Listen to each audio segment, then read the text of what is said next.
Good morning, all of you. This is Siva Prakasa from K.B.N College, Unit-3, Banking Theory and Practice, Unit-3.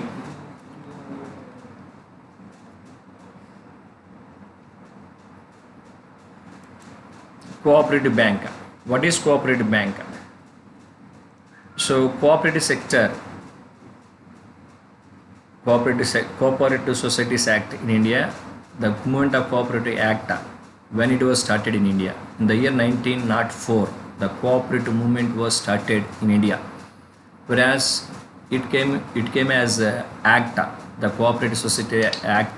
The Cooperative Societies Act was executed in India in the year 1912.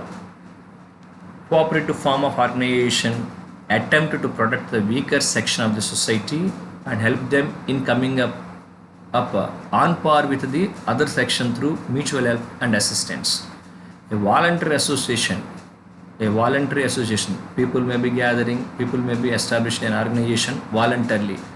Nobody is insisting, nobody is forcing to establish this kind of organization. What is the reason to establish this kind of organization? Weaker section people may be establishing organization for the sake of meeting their requirements, for the sake of fulfilling their requirements. For that reason, they are establishing an organization. A like-minded people establishing an organization to meet their requirements with less profit.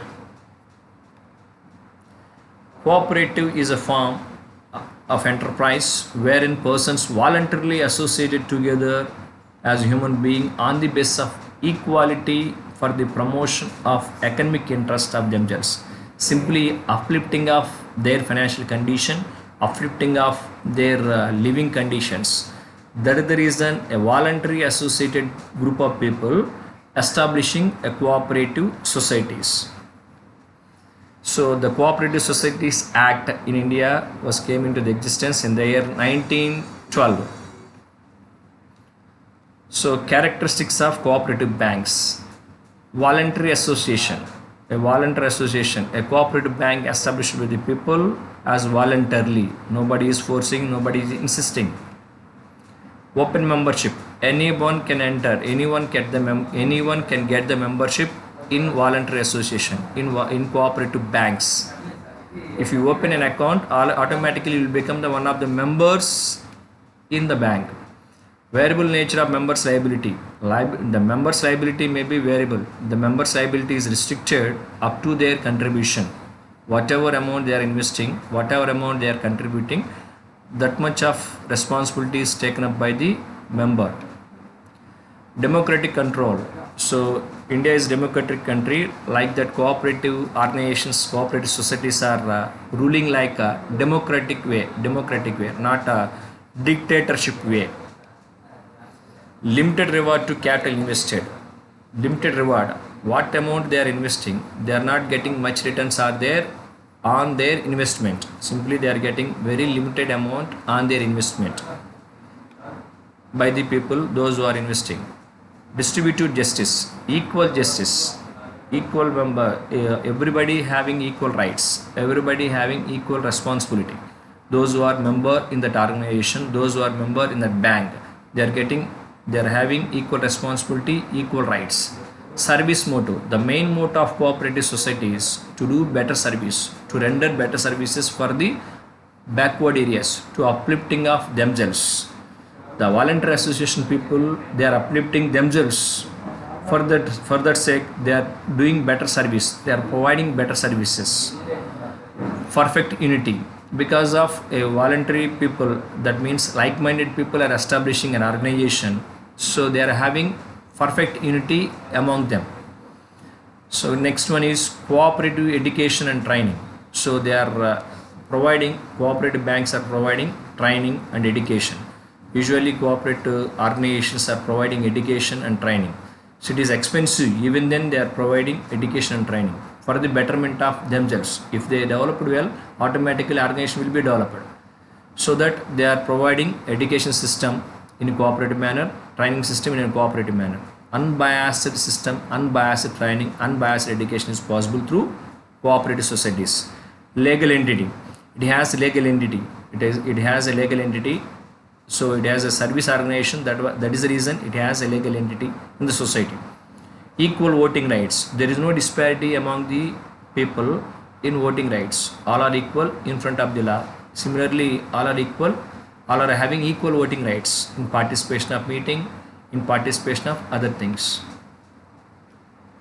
Next, advantages of cooperative banks. Easy formation. Like-minded people can form organizations very easily. Democratic management. Democratic management, like India, democratic country. Similarly, same kind of system, same kind of methodology is followed by the cooperative banks. Open membership. Anyone can enter into anyone can get the membership in the cooperative banks. Service motto. So the main intention of the cooperative banks, so to provide better services than other kinds of banking systems in India. Economical operations. It is very easy. In our country, 3-tier system is there in cooperative banks. One at primary level, second one at district level, third one at state level. So it is very easy to operate economically with less expense. Management costs. Costs are very less when compared with other kinds of commercial banks, other types of commercial banks, because primary level is there, district level is there, and state level is there.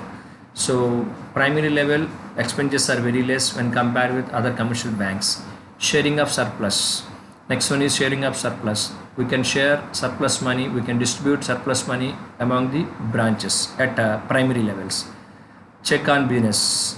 Every time they are monitoring, so because they are working at grassroots level, they can monitoring their business activities, business operations regularly, very oftenly. Top level people may be involving when it is necessary. They are coming to the grassroots level. Limited liability. Liability is very limited. So liability is restricted to our investment. That is the reason liability is very limited to the members of cooperative banks. Next one is cooperative education and training. So next, legal entity. Next, equal voting rights. These three are already discussed. Limitations of cooperative societies or cooperative banks or drawbacks of cooperative banks. First one is lack of capital. So lack of sufficient volume of capital. Cooperative banks are struggling with the sufficient volume of capital.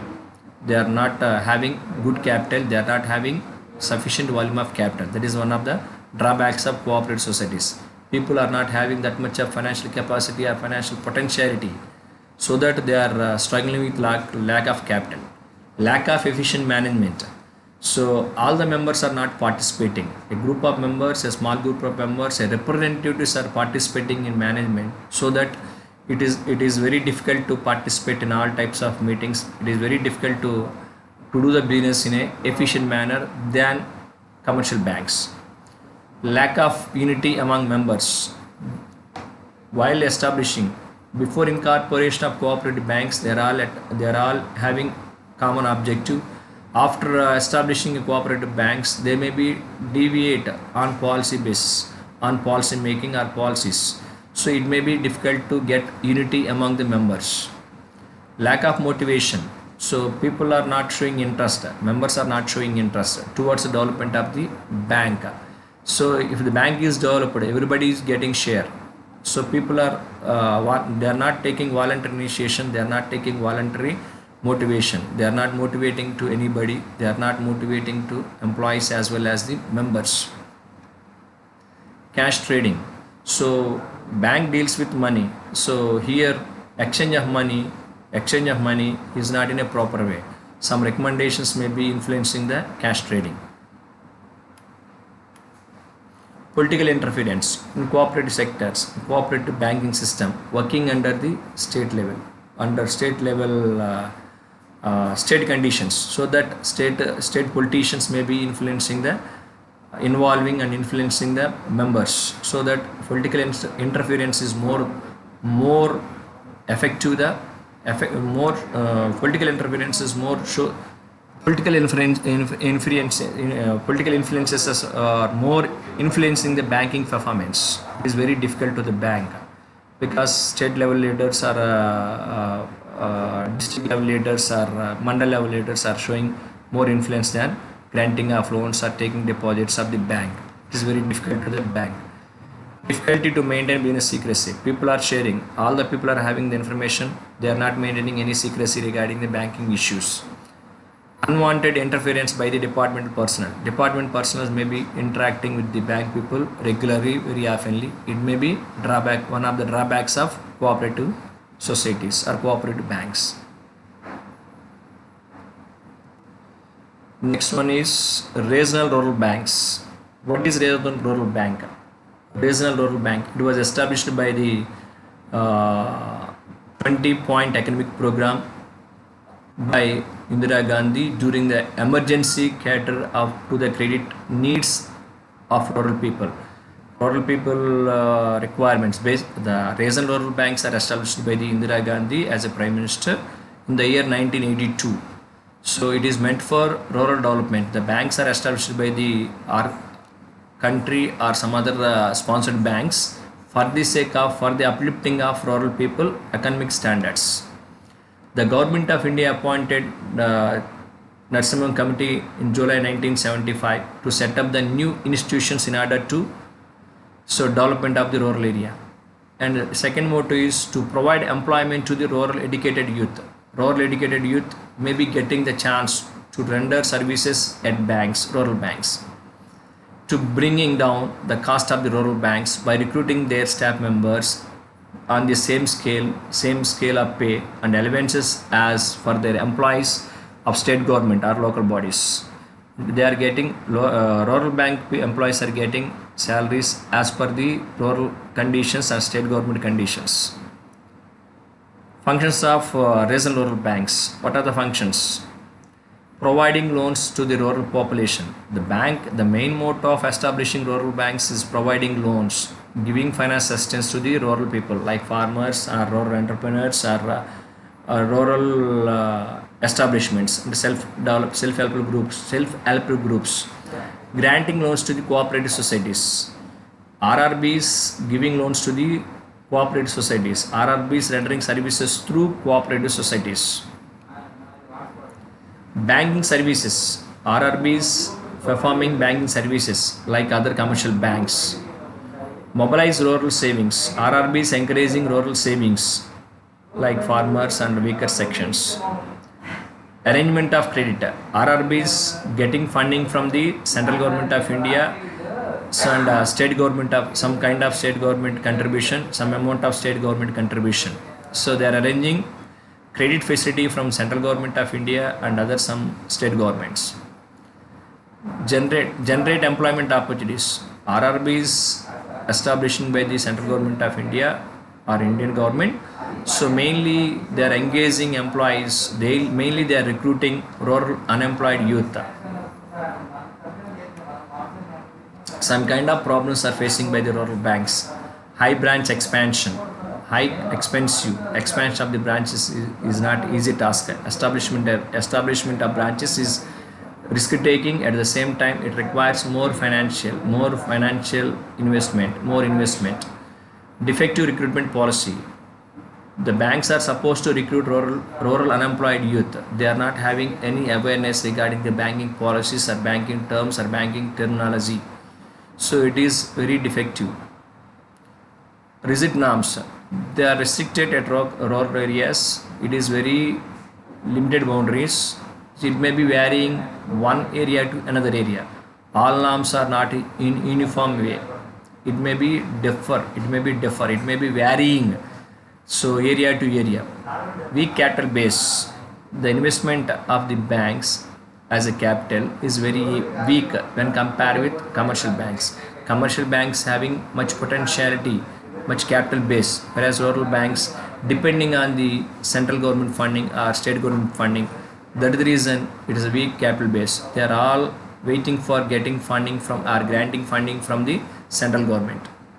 Constraints in deposit mobilization. Because it is established incorporated at rural areas, they are not having surplus money. They are struggling with shortage of funds. Their survival is shortage of funds. They are struggling with shortage of funds. That is the reason they are not showing interest on depositing of their money in banks. Poor recoveries. They are unable to repay the loans, whatever amount they are borrowing from the banks. That is one of the problems of rural banks. Suggestions to improve the working of RRBs. So rural banks established by the committee recommendations like Narsimhan Committee, Dantwala Committee, Kelkar Committee, Bushro Committee. So they are giving some suggestions to improve the standards or working style or performance of the rural banks. Merger of RRBs.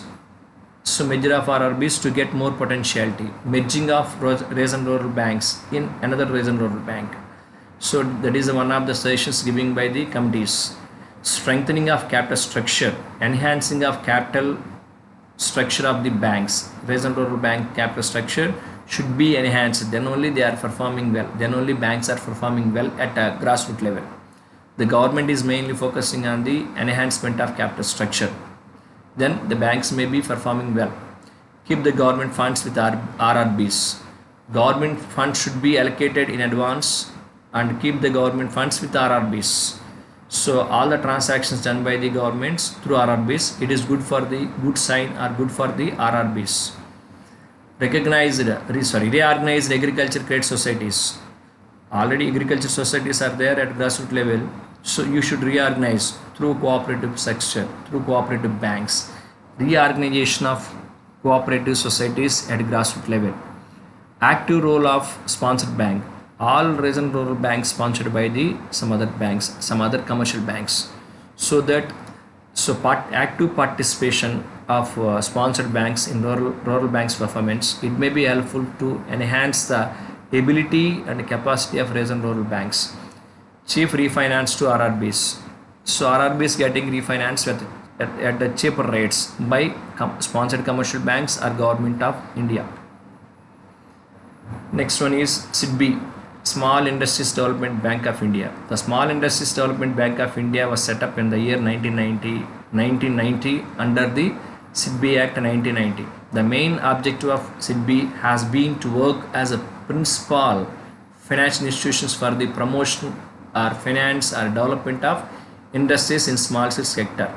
In majority of the companies in India working as a small scale industries, so that the government is establishing a specialized knowledgeable bank, a specialized bank for the development, for the focusing on small scale industries development.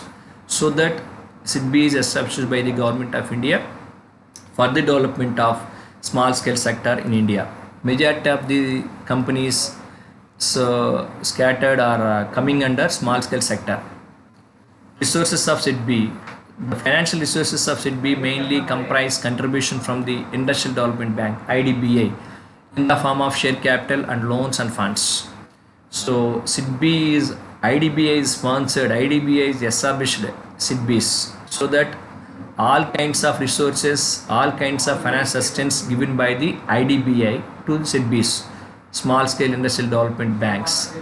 So financed and funded by the IDBI directly to the SIDBIs. So how SIDBI is performing? The main functions of SIDBI is to coordinate the activities of other institutions providing term finance to the industry and to act as an apex institution. So industries are getting incentives, industries are getting finance assistance from the SIDBIs directly to provide refinance to finance institutions granting medium and long term loans to the industry. Industries are survival on the loans. That's the reason SIDBI is providing finance assistance as long-term and medium-term loans to provide refinance to the scheduled banks or cooperative banks. SIDBI is also providing finance assistance. SIDBI is also giving finance assistance to the scheduled banks and cooperative banks when they required, how they required. To provide refinance to the export credit granted by the banks or financial institutions. Provide refinance to the export credit granted by the banks or financial institutions whenever they required. Now we are moving to NABARD. What is NABARD? National Bank for Agriculture and Rural Development. It was established by the Indian government in the year 1982. as a special act in the parliament. So what is the need of establishment by the NABARD in India? Simply upliftment of rural people, upliftment of rural India. Majority of the people are living at rural areas. That is the reason Indian government established a special act, establishment through a special act by NABARD. It supports and promotes integrated development in our rural areas.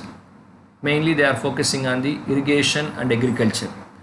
NABARD is the most important institution in the country which looks after the development of the cottage and small village industries and rural industries. Functions of NABARD. Refinance is provided for the production purposes at concessional rate of interest. Refinancial assistance is given by the NABARD at concessional rates of interest for the farmers or industrialists or small scale industries or self-help groups. Investment credit leads to capital formation through asset creation. The marketing federation and cooperatives are playing a very important role in rural development. So they are regularly interacting with the rural people. So they know what kind of needs required by the rural people. So they are fulfilling the rural people requirements. So NABARD plays a vital role in the development of the rural areas. Farm Sector Development Department of NABARD. NABARD also promotes rural farm sector. NABARD had evolved several refinance and promotional schemes. NABARD introducing so many finance schemes and promotional schemes. And building an culture and necessary skills. The core activities of the department are carry forward and established to the bank. NABARD conducts inspection of the state government, state cooperative banks, central cooperative banks, and regional rural banks. NABARD inspecting the performance of the regional rural banks and primary agriculture cooperative societies at district level cooperative banks and state cooperative banks, because NABARD is allocating funds to the state cooperative banks, central cooperative banks, and regional rural banks and primary agricultural cooperative societies. That is the reason NABARD is inspecting whenever is necessary, so the cooperative banks at various levels.